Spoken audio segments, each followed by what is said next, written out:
श्रावस्ती नगर में थे सेठ सुलोचन, इकलौती बेटी रही पटचारा।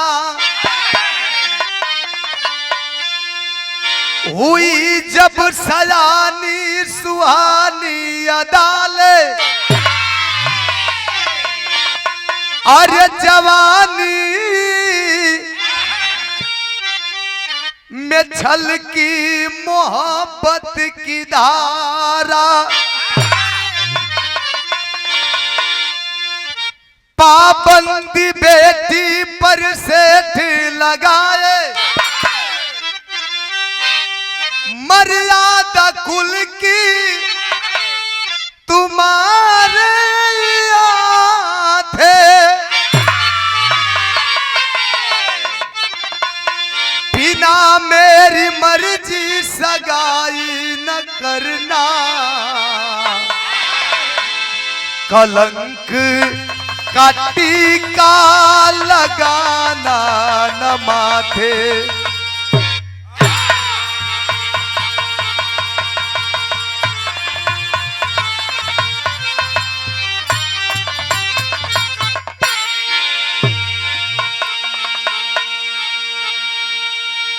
श्रावस्ती नगर कर रहे वाला बाबू सेठ सुलोचन, जेकर इकलौती बिटिया खूबसूरत बिया, सयान बिया, नाम हो पटचारा। लेकिन ये जमाना और जमाना के लोगन के चाल ढाल रवैया देख के उनका मन बड़ा डरायल है। एक दिन अपनी बिटिया पटचारा के पजरे बैठा के अपने माथ का पगड़ी ओकरे पैर पर रख के दसू न जोड़ के अपने इज्जत का भीख मांगत हो। कलन की बेटी तू चाहबू तय समाज में हम सर उठा के शान से जी सकीला, बोल सकीला, बतिया सकीला। आ तू ना चाहबू तो कहीं मुंह दिखावे लायक ना रहबू। कैसे कहत हो बिरहा में एक लाइन गजल का अंदाज है।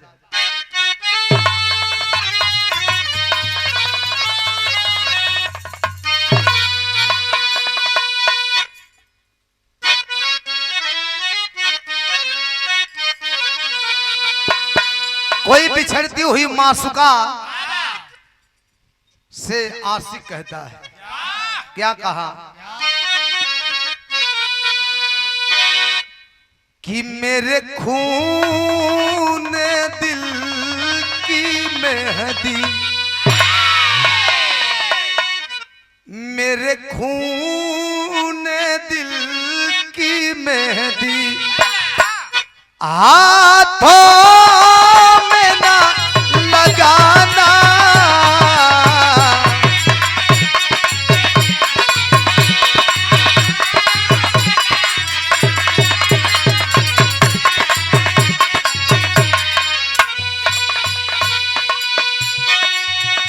मेरे खून दिल की मेहंदी हाथों में ना लगाना। जब निकले मेरा जनाजा, जब निकले मेरा जनाजा, सहनाइया बजाना।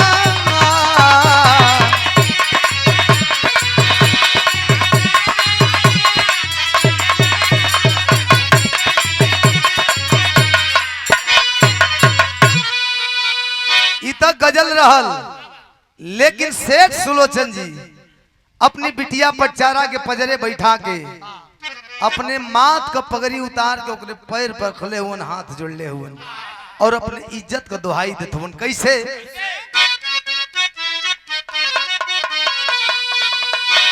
कि लागे कहीं ना दागी, लागे कहीं न दागी, दामन बचा के रखना।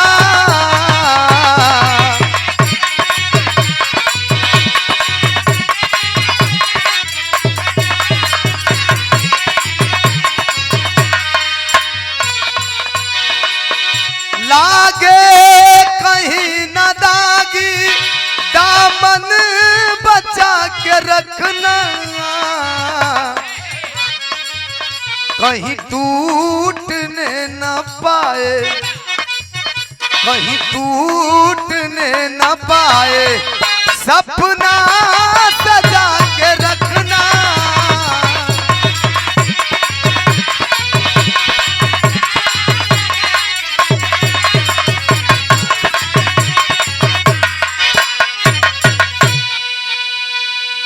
कहलन की बेटी दुनिया का हर बाप का अपने औलाद के प्रति एक सपना होला। हमारो सपना बा कि कन्यादान के समय से ए दुआरा से तोहर डोली उठवा दे और इंसान का जीवन का सबसे बड़ा दान कन्यादान होला। लेकिन ए बेटी ये जमाना का लोगन का रवैया देख के बहुत मन डेरात बा। बिटिया कलश काहे बाबूजी कलन की जनते बाड़ू ये जमाना में बनावे वाला लोग कम और बिगाड़े वाला लोग बनत रही तो कोई पजरे और जब बिगड़त रही तो लोग पीछे से और सपोर्ट कर दे कि धकेल दे कि कितना जल्दी तू बिला जा डूब जा दहा जा। तो हमरा कहले का मतलब कि केहू को बहकावा में आके ऐसा कोनो गलत कदम मत उठा लिया जौने से हमार कोरी पगड़ी में दाग लग जाए हमार जियल मुश्किल हो जाए। बिटिया कलश रहुआ कहल का चाहता नहीं हम समझ नहीं पावत कलन कहे के का बा कोई को बहकावा में आके अपनी मर्जी से बियाह जैसे में लव मैरिज हो गई कोर्ट मैरिज हो गई ऐसा बियाह मत करिए ना तो बेटी हम जीते जी मर जाई। बिटिया कलश के बाबूजी चिंता मत करी हम कौनो ऐसा गलत कदम ना उठाई जौना से आपको मान सम्मान और कोरी पगड़ी पे कलंक थप्पा लगे। बाबू सेठ सुलोचन जी खुश हो गए कलन बेटी तुमसे यही उम्मीद थी खुशी खुशी धंधा पर चल गए समय बीतत बे भैया लेकिन हम कैला है जवन जवानी है ये कोई के वर्ष में न रहल है न कबो इंसान हो चाहे भगवान एकरे बस में सब रहल है ये कोई के बस में ये जवानी के ऊपर बड़ा खूबसूरत भाव लिखत हूं कवि जी एक लाइन तर्ज है कौन तर्ज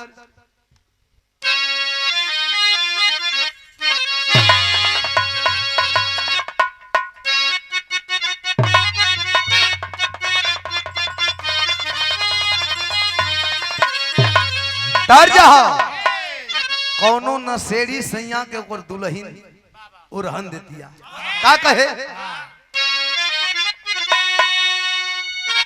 अरे का तड़ी खानावा अरे का तड़ी खानावा में जाय सुती गईला अरे का तड़ी खानावा में जाय सुती गईला हमार बलमू रात को नईला इतना तरज रहल लेकिन कभी जी जवानी के ऊपर बड़ा खूबसूरत भाव लिखत हूं कैसे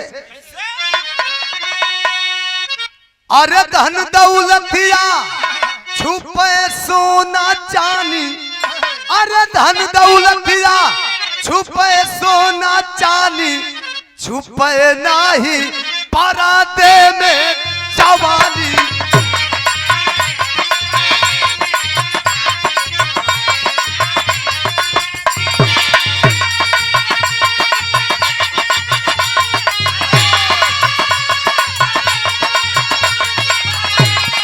जिया जिया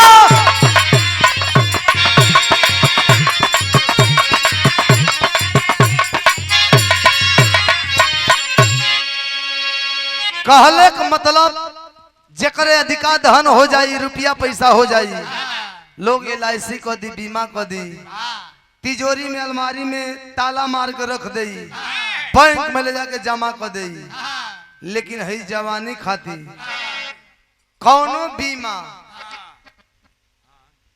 कौनो बैंक नईखे बनावल जौना में ले जाके के जमा कर स्थिर पड़ रही आ ना कौनो दुनिया में ऐसा पर्दा बनावल बा जो ने पर्दा कयाड़ में के छुपावल जा सकेला। ई जब आवेले तो अपन असर दिखावत आवेले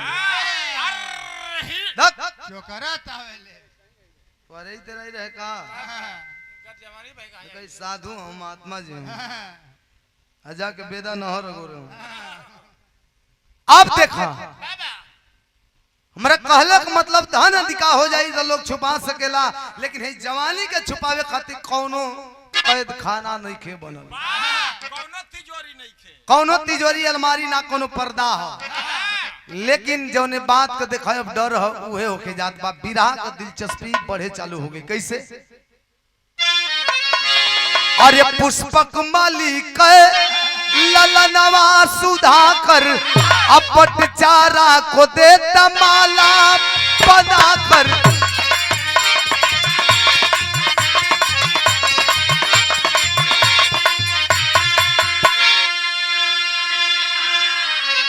अरे डूब गई ले दोनों परमवा के पानी, डूब गई ले दोनों परमवा के पानी, छुपे नहीं परदे में जवानी।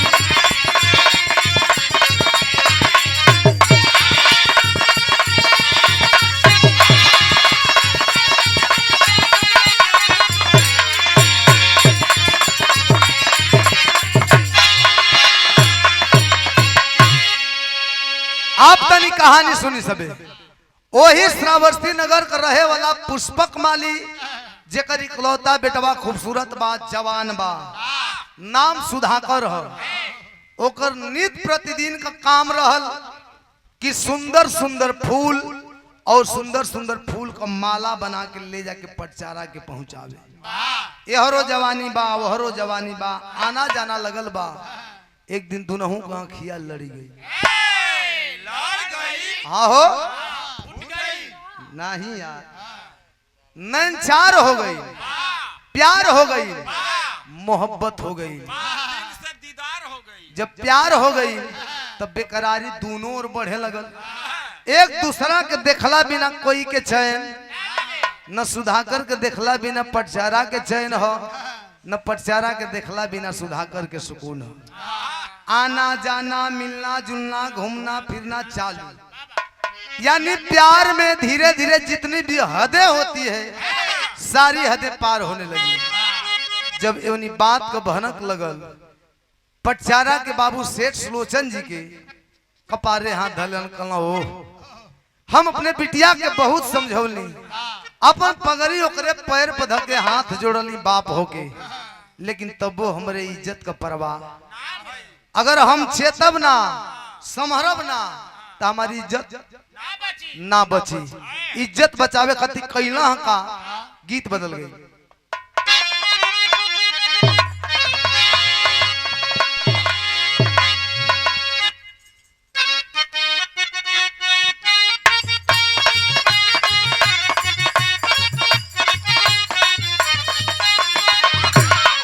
तरस से बढ़िया भाव हो, अपन इज्जत बचावे खातिर करत का होन बाबू सेठ सुलोचन।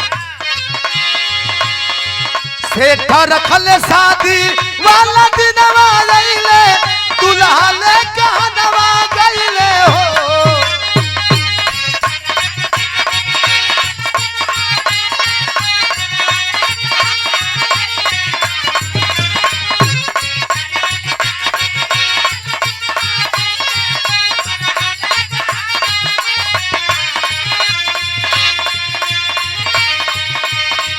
सेठ रखल शादी वाला दिनवा गईले, दुल्हा ले कहनवा गईले हो।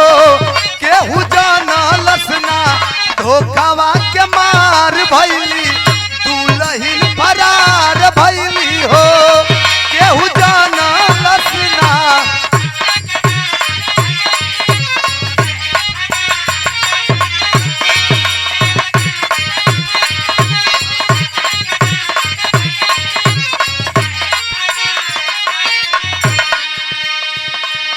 अपन इज्जत बचावे खातिर नीमन घर बर देख के अपने बिटिया पटचारा का बियाह तय कर दिलन। बियाहे के दिने, शादी के दिने दुल्हे राजा बैंड बाजा बराती लेके अइलन, समय से द्वार पूजा लगा दिलन। दुआरा पर खूब चहल पहल बा। बाबू सेठ सुलोचन खूब खुश हुवन कि आज हमारे सर का सबसे बड़ियार बोझा उतर जाई, हल्का हो जाई, बेटिया के कन्यादान करके ओकरे ससुरा भेज दे। खूब खुश हुवन। लेकिन यार घर में पटचारा का कैलस कि घर में जितना रुपया पैसा रहल, जितना गहना गिठो बनवावल रहल, एक ठे मोटरी में बांध के कपड़ा लता लेके अपने आशिक सुधाकर के संगे पिछला दरवाजा से फरार हो गई। मचल हाहाकार कि सेठ सुलोचन जी का बिटिया अपने आशिक के संगे भाग गई। अब तो सेठ जी का मुंह करिखा पुता गई, कहीं मुंह दिखावे लायक, तो सेठ जी का इज्जत तो बिगड़िए गई। लेकिन पटचारा और सुधाकर भागत भागत गईलन कहां?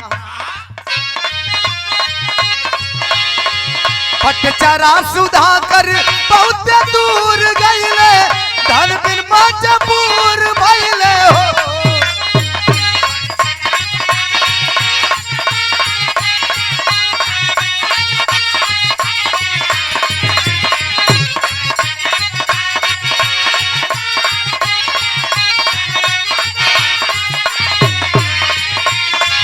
पटचारा सुधाकर बहुत दूर गईले, धन बिन मजबूर भइले हो। गोड़ गारू भयल जिंदगी तबार भइली, दुलहिन फरार भइली हो। गोड़ गारू भयल।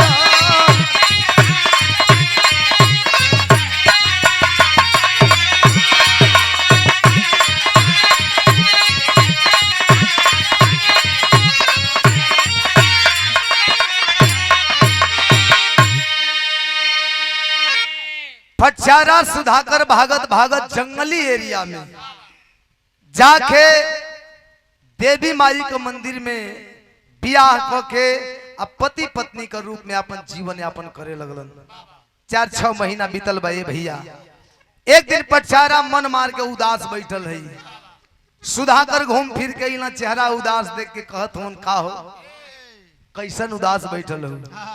नैहर का याद सतावत का? कली की ना, जब सबके त्याग के रहुआ साथे जीवन बितावे खातिर आ गेल बनी, तो फिर पीछे मुड़ के का देखे के बा?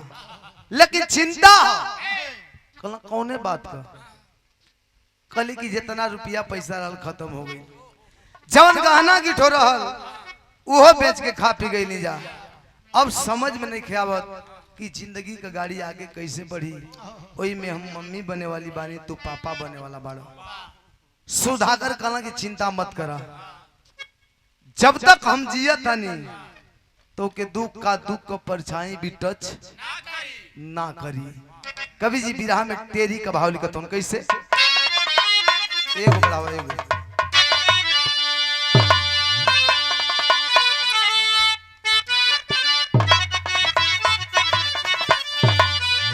कि सपनवा नई माटी होई है, अरे सपनवा नई माटी हो, सपनवा नई माटी होई है। तो जीवन नैया खेवे सैया लकड़ी काटी काटी काटी। जीवन नैया खेवे सैया लकड़ी काटी, सपनवा नहीं। खूब धारदार एक हथियार खरीदल, जौन हथियार से वही जंगल झाड़ी में घूम घूम के लकड़ी काटत हवन, ओके बेचे, उसे जौन आमदनी होत बा अपन पेट लुगा परिवार चलत है भैया। समय बीतत बा धीरे धीरे धीरे धीरे, आज ओहो दिन आ गई। कवन दिन? विदेशिया का भाव लगल।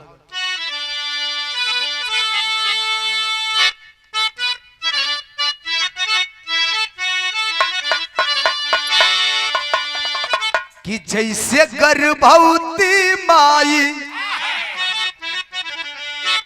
जानकी जंगलावा में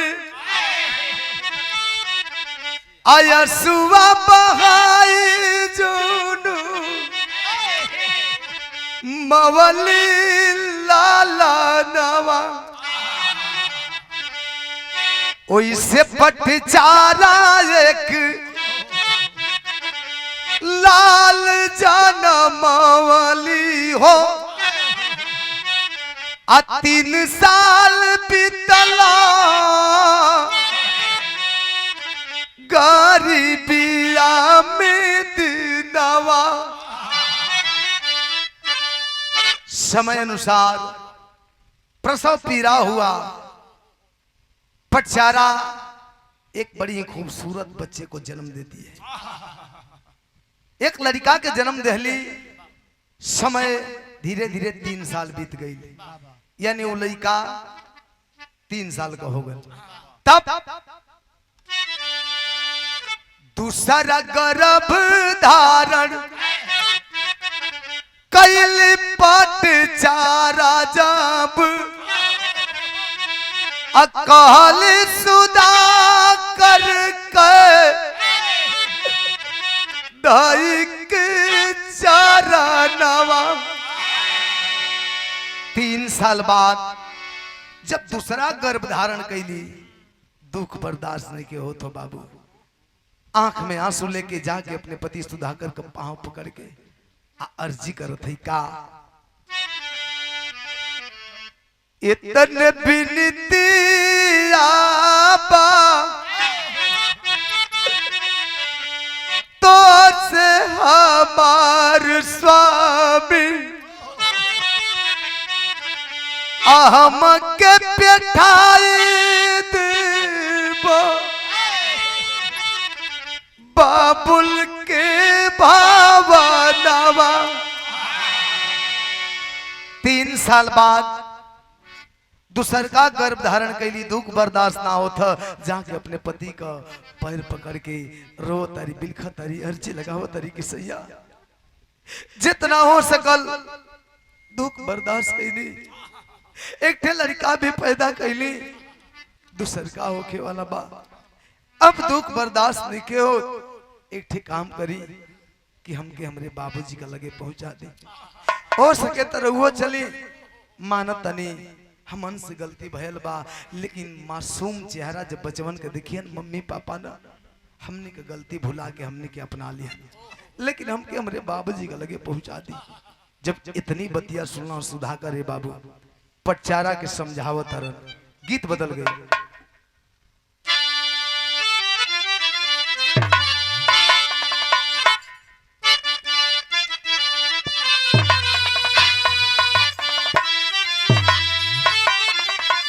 तरजहा कि एक ही माई से जग जामल,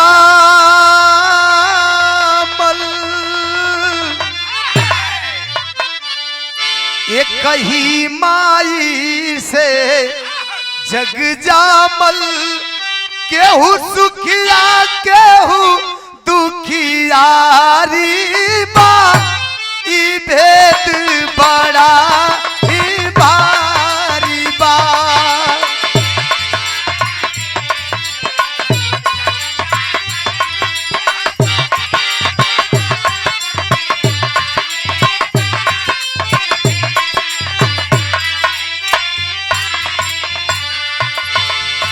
लेकिन सुधाकर अपनी पत्नी पटचारा के समझावत कि नैहर जाए कहता रू, एक हमार बात तनी सुन ला, मान ला। का कहत हूँ नहीं नाच करा नहीं हरवा पर, नहीं नाच करा नहीं हरवा पर, उहवा ना पूछी कोई हो, मेहना सुन जिंदगी यारो हो।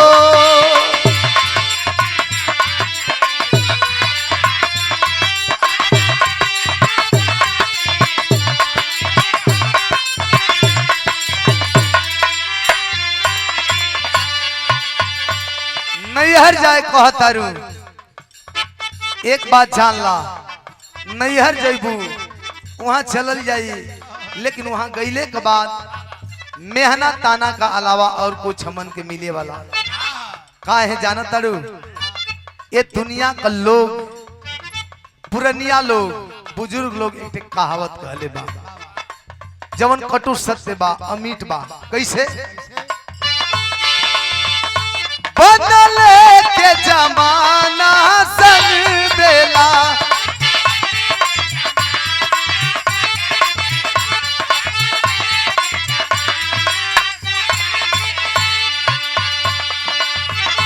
बिगड़ले पर ना सुधी लेला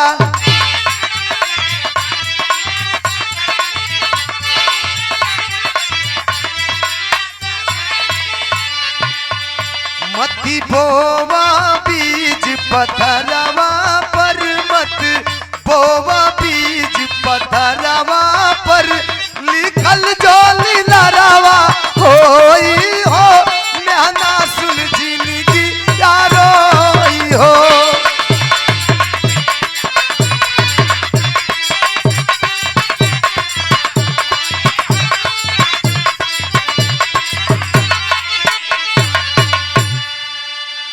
नैहर जैबू मेहनत ताना का अलावा कुछ मिले वाला नहीं खे कलन मेहनत ताना का अलावा कुछ मिले वाला नहीं खे काहे कि ये जमाना में पुरखा पुरनिया लोग एक कहावत कहले बा कि बनले कसार बहनोई हो जगतिया में कोई नहीं बनल हो तो सब आछो आछो कैले रही जहाँ कोनो रिश्ता का नाम निशान ना हो दूर दूर का लोग झूठा रिश्ता जोड़ के तोके अपन बहुत करीबी बताई अगर बनल हो तब जा दिन बिगड़ जाला दूर का लोग तो दूरे रह जाइए भैया वो दिन आपन लोग अपन खून भी अपन माने से इनकार कर देला ऐसे पत्थरे पर बीज बोए का कोशिश मत करो अंकुरित ना हुई लेकिन पचारा दीदी आई बाड़ी कि तू तो जइब तबो ठीक है ना जइब लेकिन हम कलंक ऐसे कैसे हो सकेला हमार फर्ज रहल समझौली ना समझबू चल लिया के चल रहलन सुधाकर पचारा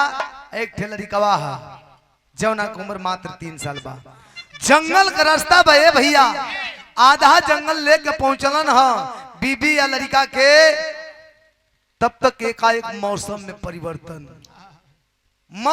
परिवर्तन आंधी तूफान ओकरा बाद मूसलाधार बारिश चालू हो गई ओही में जवन दूसर का गर्भ रहल समय पूरा हो गल बा दर्द चालू हो गई बर्दाश्त ना भइल पचारा बेहोश होके गिर गई सुधाकर पड़ला बड़ा फेरा में अब हम का करी एक तो तबीयत खराब दूसरे में मौसम खराब हम करी तो का करी लेकिन उनके दिमाग में एक उपाय सुझल बा दृश्य कैसन है तर्ज बदल गई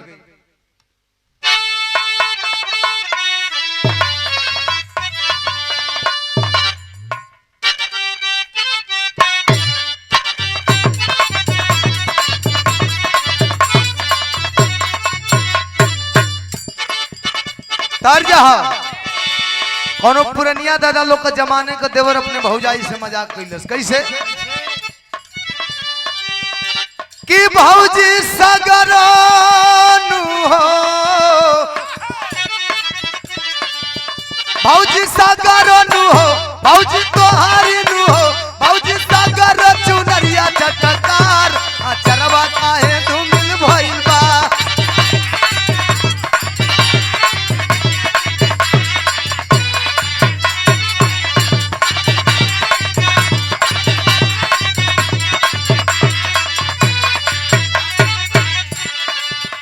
लेकिन विरहा में भाव है हालात कैसन है दृश्य कैसन है कि बरस पनियानु हो बरस पनियानु हो बरस पनियानु हो बरस पनिया सवनवा के धार उजरिया गनगन कांपे लागल हो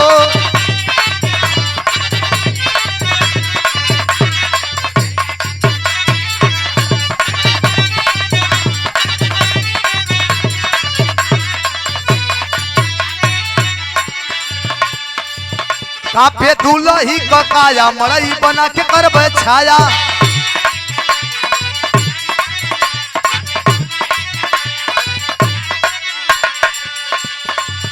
दूर जाके काटे हो दूर जाके काटे हो दूर जाके काटे पेड़ावा को डार गुजरिया गनगन काफे लागल हो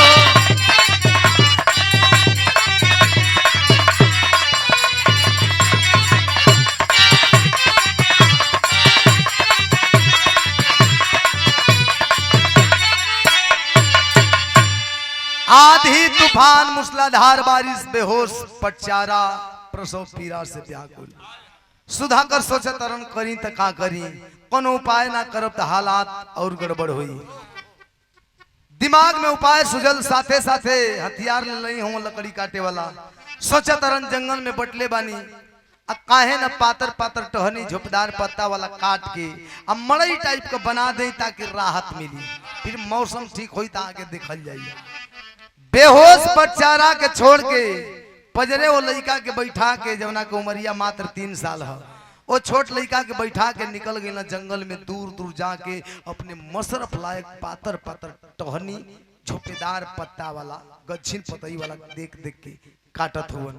अब मशरफ भर पूरा ना भले भैया, तब तक घटना का घटल, गीत बदल गई।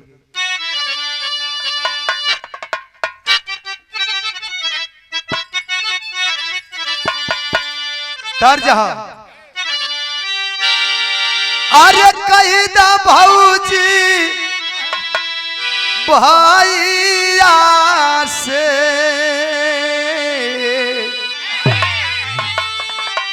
अरे कही दा भौजी भैया से, कही दे मुर्गावा नवारा।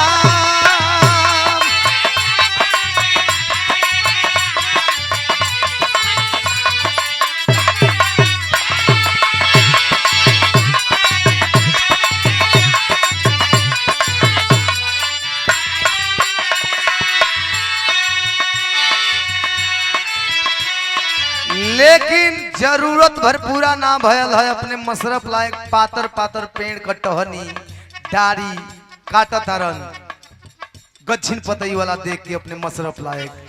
जरूरत भर पूरा ना भयल है, तब तक घटना का घटल।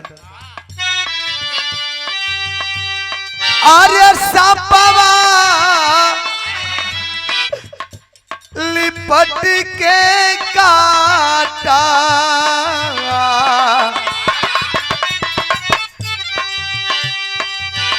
सापा वाली पट के काटा, सापा वाली पट के काटा, सुधाकर की बैया हो।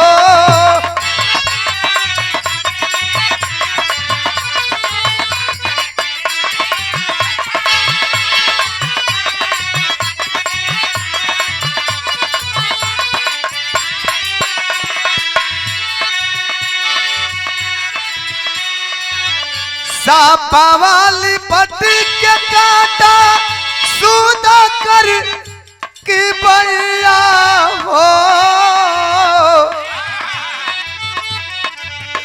उदारा प्रसव पीरा, उदारा प्रसव पीरा, जो हेले दुलाइया हो।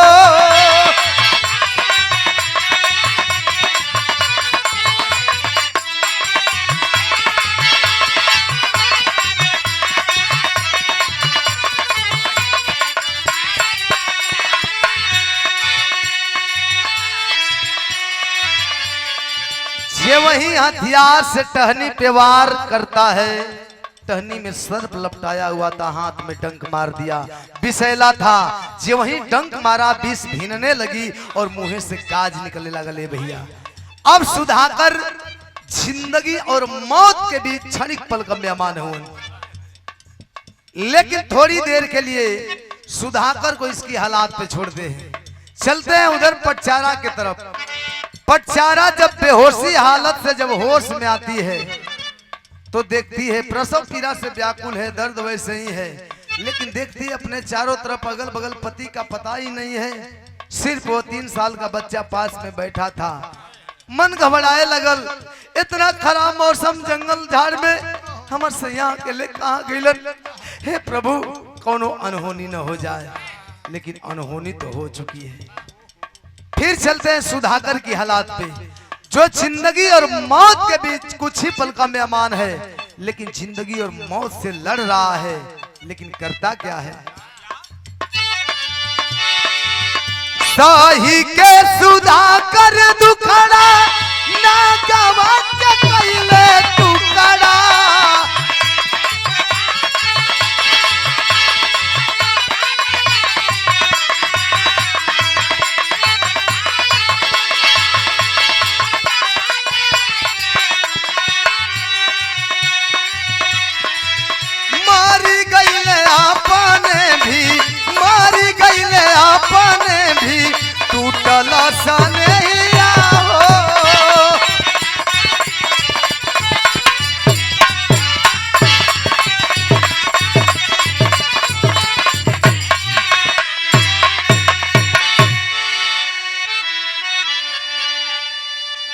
सुधाकर जिंदगी और मौत से लड़ते लड़ते जिस हथियार से पेड़ की टहनी काट रहा था, उसी हथियार से उस सर्प को भी मार दिया, काट दिया और खुद भी इस दुनिया से अलविदा हो गया। उधर पटचारा प्रसव पीड़ा से व्याकुल, प्रसव का दर्द सह करके, प्रसव का दर्द कैसा होता है इस पूरे भूभाग पे एक मां के अलावा इस दर्द की कोई कल्पना भी नहीं कर सकता है। बड़ी पीड़ा सह करके दूसरे बच्चे को जन्म देती है। रउआ लोग जाना था नहीं, जब लड़का पैदा होना हॉस्पिटल में नर्स होली नार काटे खातिर, लेकिन जंगल झाड़ी में कोई सहायता करे वाला नार कैसे काटत है? दुई ठे पत्थर जोगड़िया होली, एक पत्थर नीचे वही पर लागल जो नार रहल, वही पर नार रख के दूसर का पत्थर से कूच के थूर के पीट पीट के नार काट देली। अब हाले का जन्मल लड़का के आंचल में लपेट के अब बड़का लड़कवा जवन 3 साल का है ओकर हाथ पकड़ के पैदल पैदल जंगल में घूम घूम के अपने पति के तलाश करत रही। 1-1.5 घंटा घूमने भटकने के बाद तो उसी जंगल में अपने पति की लाश पाती है। जब पति का लाश देखली हो बाबू, दोनों बचवन के लेके अपने पति के लाश के पास बैठ के पछाड़ा खा के गिर गिर के रोवतारी और रो रो के इहे कहतारी। गीत बदल गई। लाइट बारा भैया।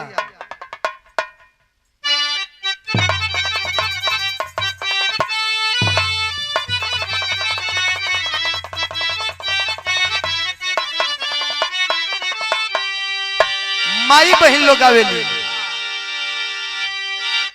अरे गंगा माई के ऊंच बा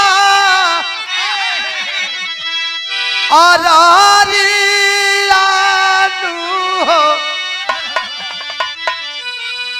ऊपर बैठे भगवान।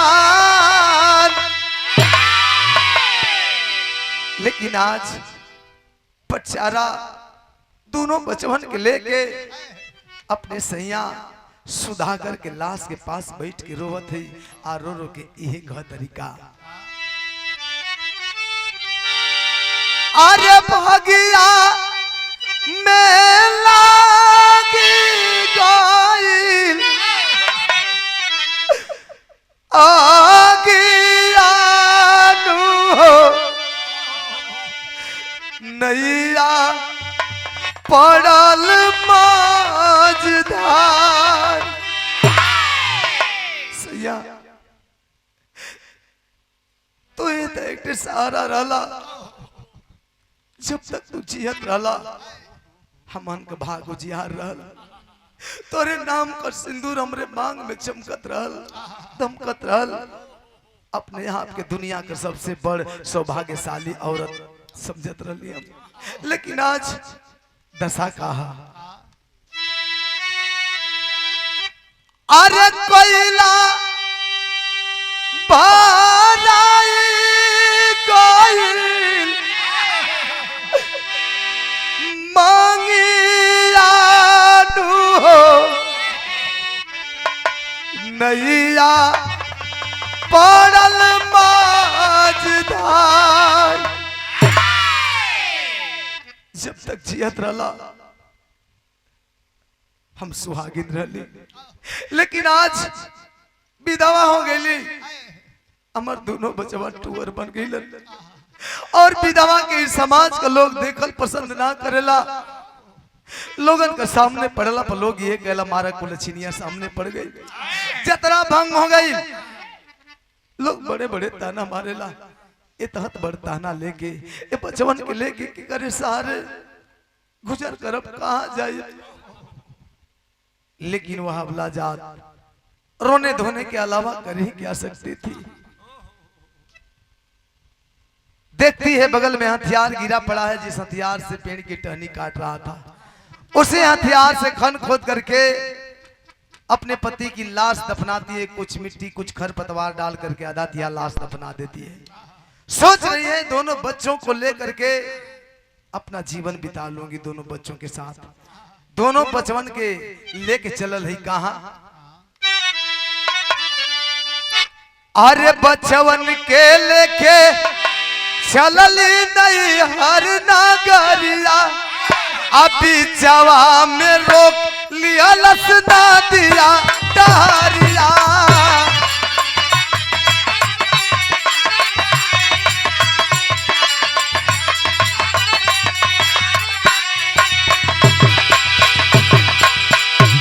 अरे के धोई दर्द दिल के दागियानु हो, नैया पारल बाजधार।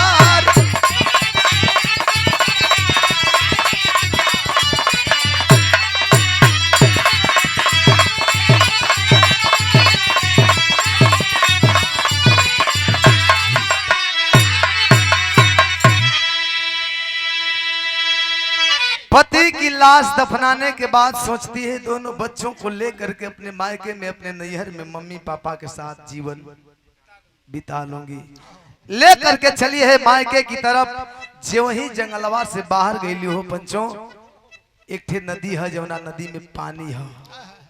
नदी के किनारे बैठ के रोवे लगली, झंके लगली कि बाहर प्रभु ये कैसी परीक्षा ले रहा है तू, किस जुर्म की सजा दे रहा है मुझे, कौन सी ऐसी भारी गलती हमसे हो गई है। अकेले होती तो कैसो नदी पार कर जेती, दुई ठे छोट छोट लाल बच्चा एने के लेके हम कैसे नदी पार करब। बैठ के रोवत तारी झंकत तारी। तब तक उनके दिमाग में उपाय सुझल। जब उपाय सुझल हा तो कैली है का सोरठी भाव में कब्जी निकत हुआ।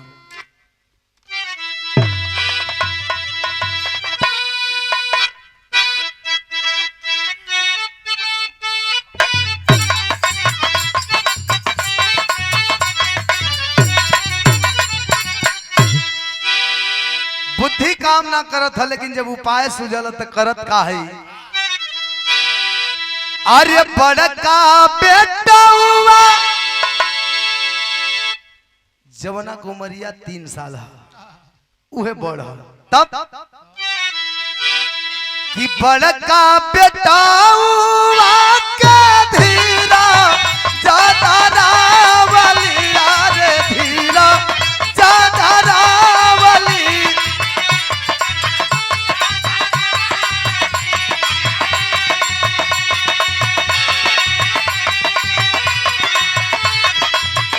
बहरा का बेटा हुआ के धीरा ज्यादा रावली, अरे धीरा ज्यादा रावली।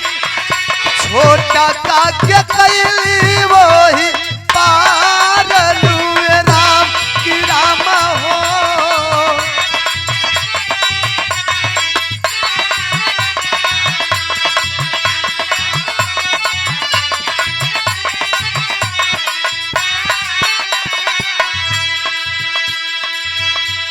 बड़का लइकवा के समझावत तरी कि बाबू तो ई हमें बैठा, तब तक हम छोटका बचवा के नदी को वो पार पहुंचा के आई तो फिर तो के लेके चलो।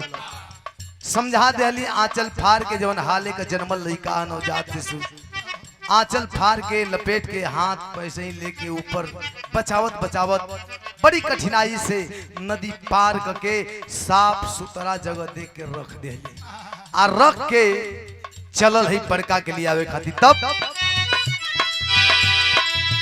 छोटा का के छोड़ी जब बड़ा का के ले चलली, बड़ा का के ले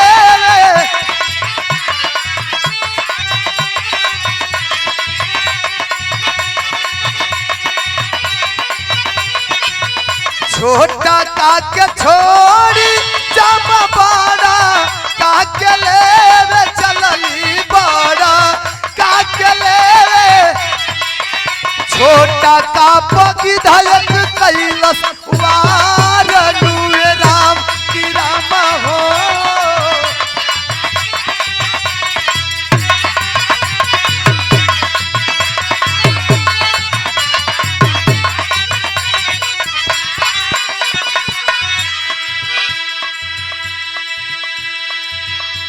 नदी पार करके साफ सुथरी जगह देख के हाले का जन्मल जवन लइका है रख के नदिया में हेल के चलल है बड़का लइकवा के लिए आवे खातिर जवना को मरिया 3 साल है। माई का जियरा गाई कहो बाबू नदिया में जब फल आगे जाए तो बेर मुड़ मुड़ के देखत है हमर लाल हमर बचवा हमार हीरा सही सलामत सुरक्षित हुआ न। बार बार मुड़ के देखत है। ऐसे करत करत जब आधा नदी पहुंचली हा जब फिर एक बार मुड़ के देखत तारी तो छोटका लइकवा के ऊपर आया के खूब भारी भरकम गीत बैठल बा आ चोंच मारत। माई का जियरा छटपटाए लगल। नदी के बीच मझधार में खड़ा है सोचत तारी हमारा बचवा का जनवा खतरा में बा हम अपने लाल का जनवा कैसे बचाई। बुद्धि काम ना करत है बाबू लेकिन माई नहीं चुप कैसे रही है बेटा का जान खतरा में है करत का है। आरे की धावा उड़ावे खातिर ताली बजावेली। गिधवा के उड़ावे खातिर चिल्ला चिल्ला के ताली बजावत है कि गिधवा भाग जाई हमरे लाल का हमरे बचवा का जन्मा बच जाई। तब आरे गिधवा उड़ावे खातिर ताली बजावेली। बड़का समझलस माई हमा के बुलावेली। बड़का समझलस माई हमा के बुलावेली।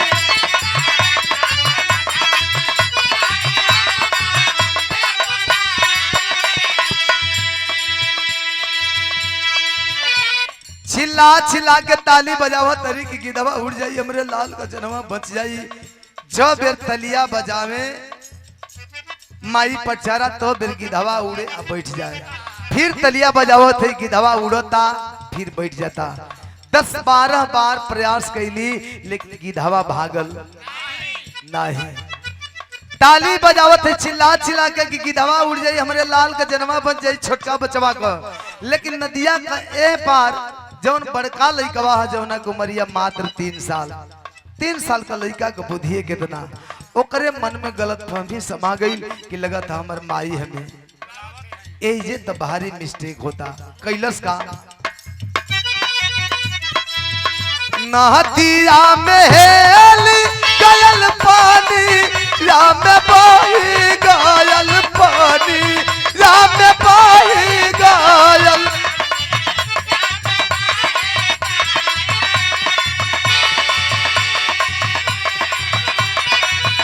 नदिया में हेली गयल पानी राम बही गयल पानी राम बही। छोटा काके गिधवा दिहलस मारलू राम की राम हो।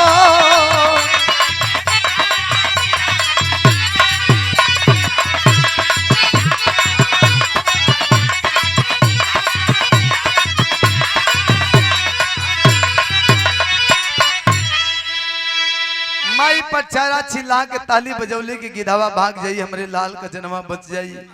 नदी कहे पार जवन बड़का लइका बा 3 साल का ओकरे मन में गलत फहमी समा गई कि लगा तब माई हमें बुलावतिया। जे वही नदी में हिलल बे भैया नदी में नदी का धारा का साथे पानी का धारा का साथे डूबे लगल बहे लगल। माई पचारा देखली कि हमार लाल हमरे किया कुछ जवाब बहल जाता रह। कोशिश कैली बचावे का लेकिन नाकाम रह गई। वह बड़ा बेटा नदी की तेज धाराओं के साथ उस पानी के साथ डूबते उतराते बहुत दूर निकल गया। माई पचारा रो तारी झंखा तारी कि अपन बड़का बचवा के हम ना बचा पौली कम से कम छोटका लइकवा के जनवा बचा ले। जब घूम के देखा तारी मुड़ के तो छोटका लइकवा के गिधवा मार के खा गई बा। आज माई पचारा नदी के बीच धार में मझधार में खड़ा होके रो तारी कि बाहर प्रभु किस जुर्म की आपने सजा दिया है मुझे। किस कलम से मेरी किस्मत तूने सवारी है। मेरे पति को छीन लिया मुझसे। पति के बाद दोनों बच्चों को अपना सहारा मान करके जीवन जीने चली थी। ये भी तुझसे बर्दाश्त नहीं हुआ, आज रो तारी। तो कभी जी पहपट का भाव में लिखा था,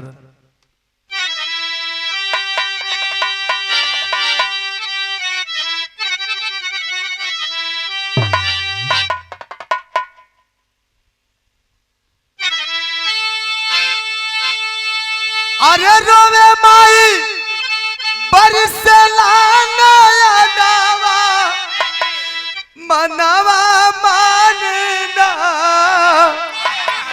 अयबना मिलिया गोदिया के सुगानावा मनवा मानना। माई बचारा रो तरी हमार दोनों बचवा हकीकत का अब सपनों में नजर ना आई।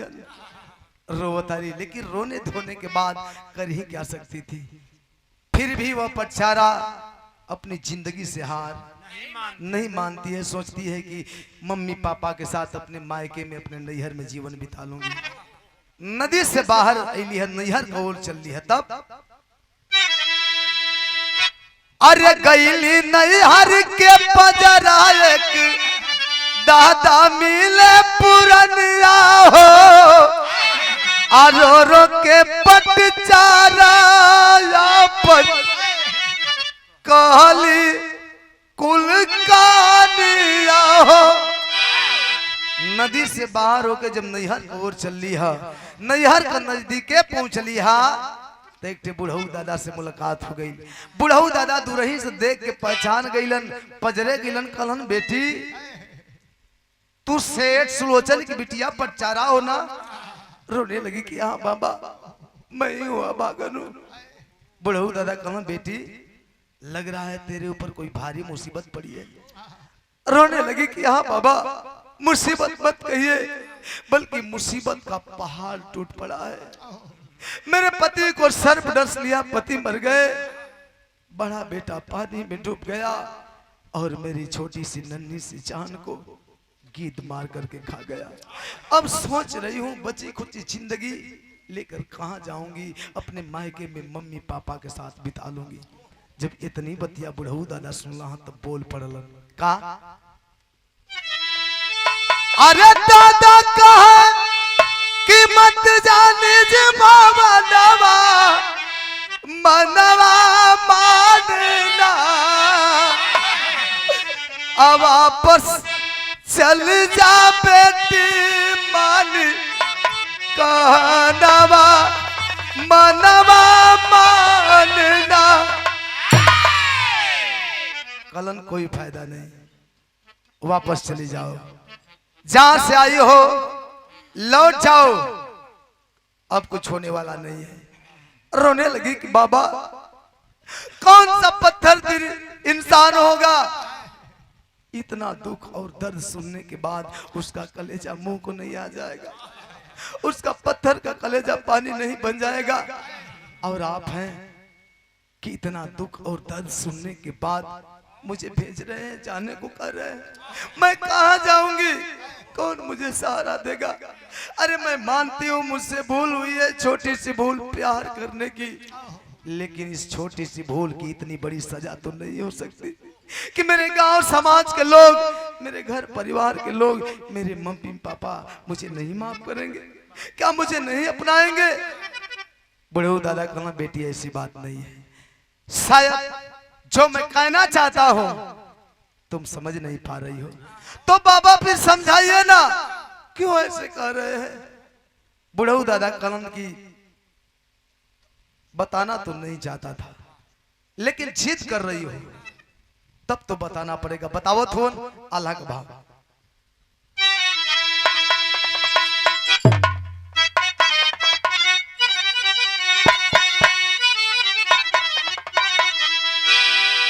अरे विधि के विधान कोई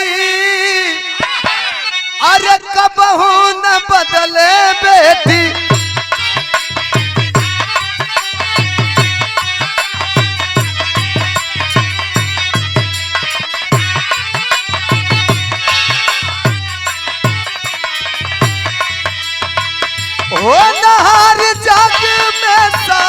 के न कोई टाल।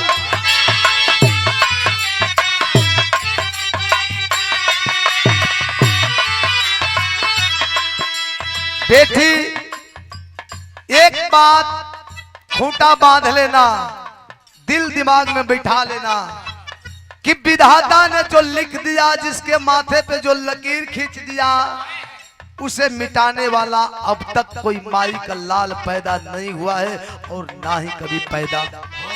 जो होने को रहेगी हो जाएगी, उसे कोई टाल नहीं सकता।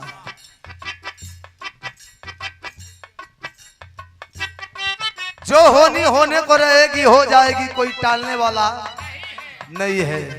और तेरा दुख देखने और सुनने के बाद मेरी हिम्मत तो गवाही नहीं दे रही है, लेकिन सुन कहत हूं,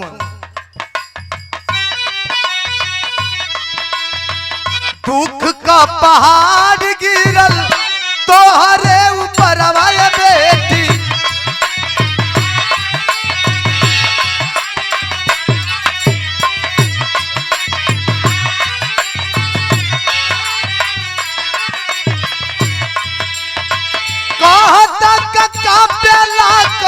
रे जवान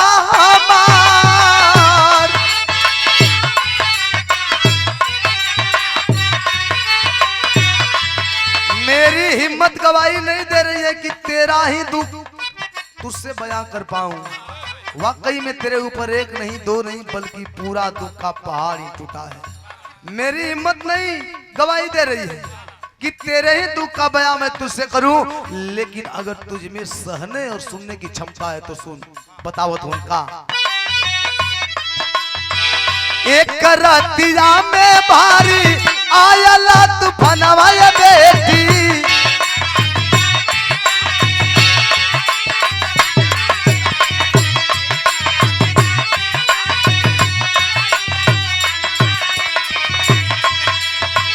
नगरा में सागरों में चला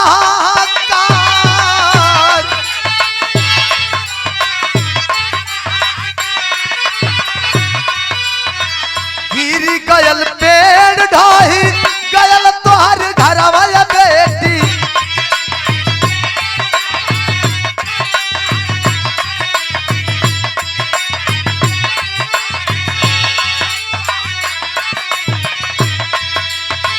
तब के मारी गईले माई बाबूजी तोहार,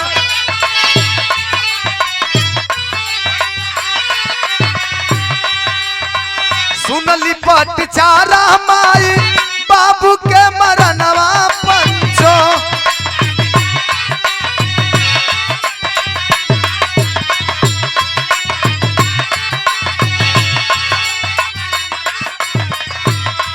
अरे पागल हो गईली का कैला करता,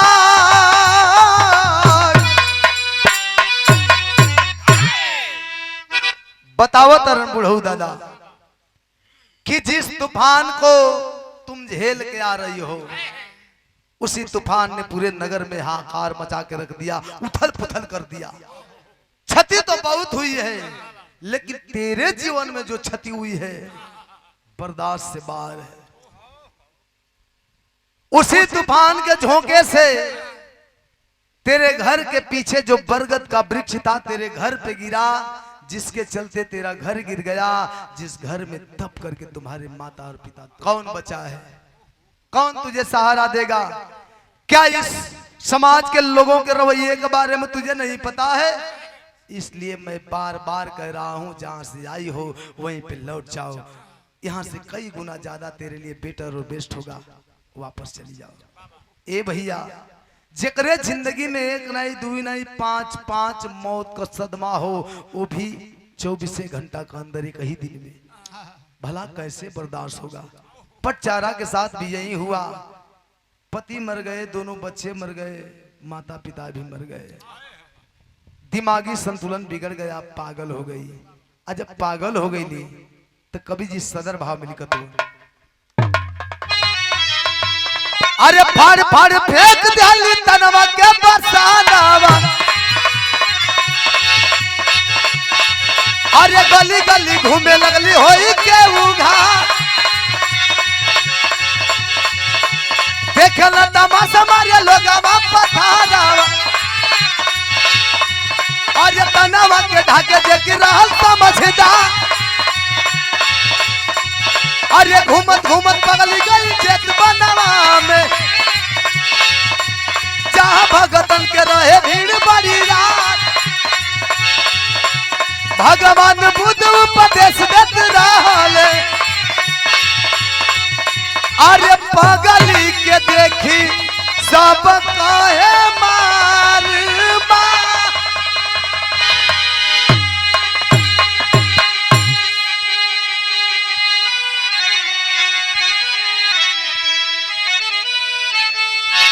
इतना भारी सदमा बर्दाश्त नहीं हुआ पागल हो गई और पागल होने के बाद बदन पे जितने वस्त्र थे नोच फाड़ करके फेंक देती है एक सूता तक ना बचल है नंग अवस्था में घूम के पागलपन में वो पगली पचारा दिन काटत बा कभी इस गली कभी उस गली कभी इस गांव कभी उस गांव समाज में कई तरह का लोग बा जे इज्जतदार बा दूसरे के बहन बिटिया के अपन बहन बिटिया के बराबर समझे वाला है ओकर हालत देख के अपने बदन का जवन एक्स्ट्रा वस्त्र रहल अंगोछी चादर गमछा जवन भी लोग ओकरे बदन के लोग ढके जवन चोर चुहार आवारा हुवन उल्टा सीधा बोली बोले ओकरे नंगी बदन पे ढेला पत्थर मारे लेकिन वह पगली तो पगली है क्या फर्क पड़ने वाला है घूमते घूमते दिन काट रही है घूमते घूमते एक रोज चेत वन में पहुंची है जहां तथागत महामानव महात्मा गौतम बुद्ध जी अपने तमाम भक्तों को उपदेश दे रहे थे तमाम भक्तों की भीड़ लगी है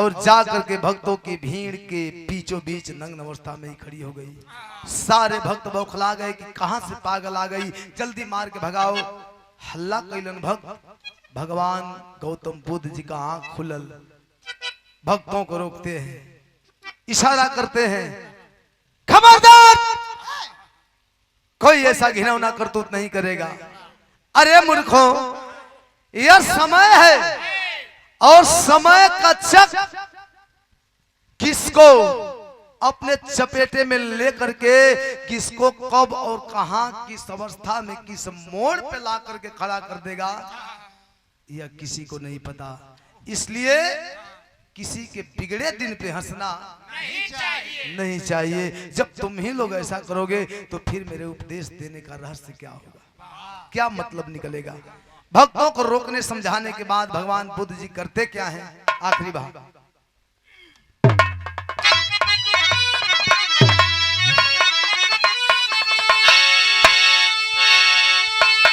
अरे भगवान बुद्ध कुल पूजा बतिया दयावा लग जा हमारी छतिया धर्म के बिटिया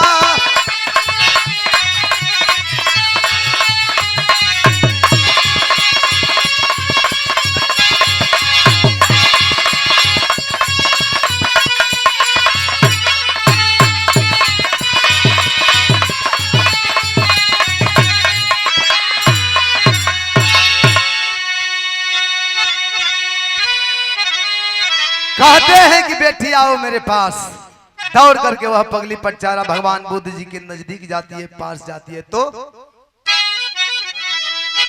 रखे माथ पर हाथ बुद्ध जी चादर उसे ओढ़ा के अरे पागलपन सब दूर हो गया तब कहीं होश में आके कैसे जिया खो के था तेरा धर्म का बिटिया जब पास आती है अपने बदन का चादर उतार करके उसके बदन को ढक करके जैसे एक बाप बेटी को सीने से लगाता है सीने से लगा लिए सीनवा से लगा के ओकरे मथवा पर भगवान बुद्ध जी ऐसे ही हथवा फेर देलन जे वही हथवा फेरलन ने बाबू छने भर में ओकर सारा पागलपन दूर हो गई पहले जैसन स्वस्थ हो गई हो सवास में हो गई रोने लगल कि प्रभु आखिर क्यों आपने मुझे नरक भरी जिंदगी वापस दिया अरे जिसके जीवन में ना कोई अपना बचा है ना कोई पराया कहने को है और एक अबला के लिए सबसे अनमोल था थी उसकी इज्जत और आबरू होती है।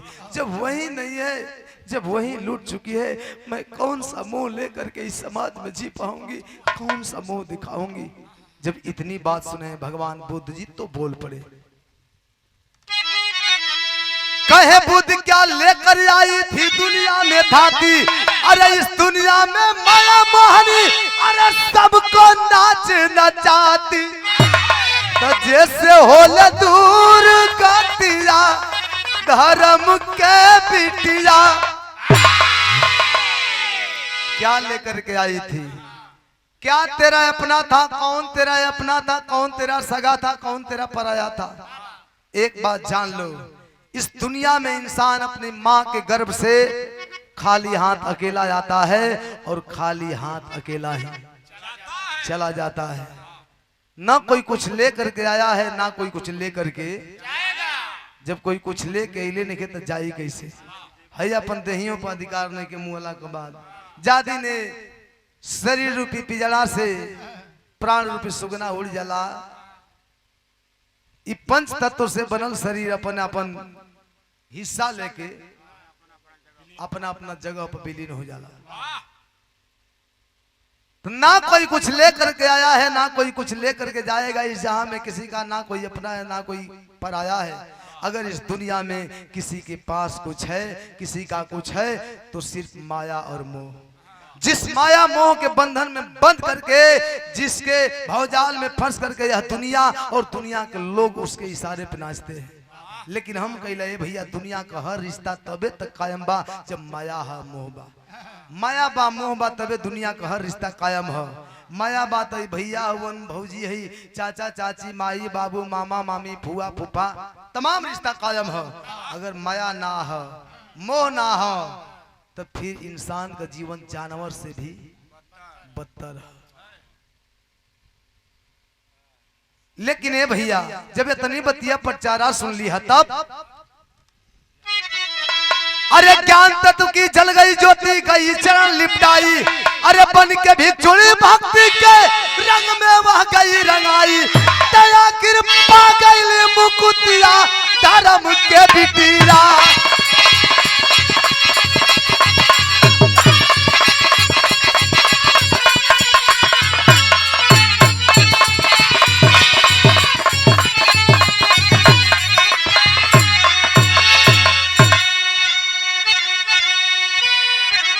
प्रमाण मिला कि भगवान बुद्ध जी के उपदेश के द्वारा ही पचारा को ज्ञान प्राप्त हुआ और उन्हीं के चरणों में उसे भक्ति और मुक्ति दोनों प्रदान हुई। आखिरी भाव गुरु गणेश गुरु रामलाल गए स्वर्ग में बचन पावन, रामदेव चंद का कवि, अरे पुजारी राम खिलावन।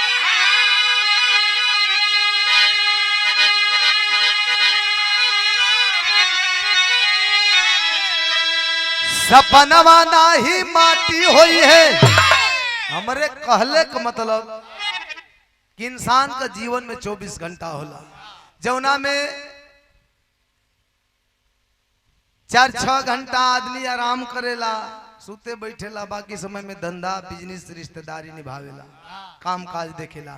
हमरा कहे का मतलब कि बचल समय जवन धंधा बिजनेस में बा वही में से काट के 2 मिनट का वक्त निकाल करके हम और आप उस परम पिता परमेश्वर को अगर याद कर ले तो हमारी और आपकी जीवन रूपी नैया इस भवसागर रूपी संसार से हंसते हंसते पार हो जाएगी। आसाराम के साधु।